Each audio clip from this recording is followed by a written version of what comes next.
Europe 1, les pieds dans le plat. L'histoire vraie ou pas de Pierre Bellemare. À en juger par les statistiques publiées par l'autorité de l'aviation civile américaine, nombre de passagers auraient déjà oublié les consignes de sécurité drastiques en vigueur dans les aéroports depuis les attentats du 11 septembre 2001.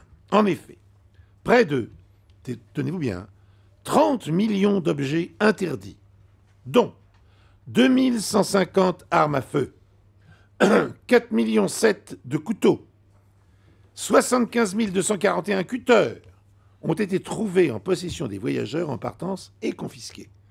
Ainsi, par exemple, outre un pistolet chargé, dissimulé à l'intérieur du pingouin en peluche d'une grand-mère de 79 ans, la police des frontières a saisi une mine anti-char en parfait état de marche dans le bagage à main d'un soldat de l'US Army.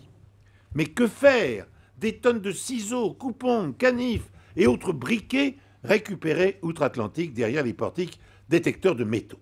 Quand il ne s'agit pas de haches, de sabres d'abordage, de hachoirs à viande, de poêles en fonte, de tronçonneuses. Chaque État gère son stock d'objets saisis avec un sens des affaires et de la morale plus ou moins développé. Si l'Arkansas distribue son butin aux hôpitaux et aux écoles, la Pennsylvanie écoule chaque mois sur un site commercial d'Internet 2,5 tonnes de marchandises confisquées, réalisant un gain annuel de 250 000 $. C'est vrai que c'était une histoire incroyable. Hein.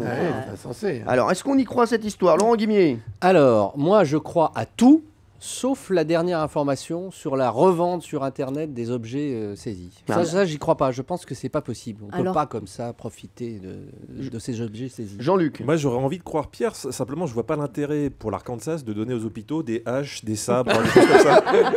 À moins pour opérer, mais... Valérie? Moi, je crois à tout, de la première ligne à la dernière ligne, Pierre. Ah, vous avez, elle vous aime bien. Ah, Elle vous aime bien. Est-ce que Pierre Bellemare, cette histoire est vraie ou fausse? Vous avez vu, non, il y a un génie qui est arrivé dans l'émission.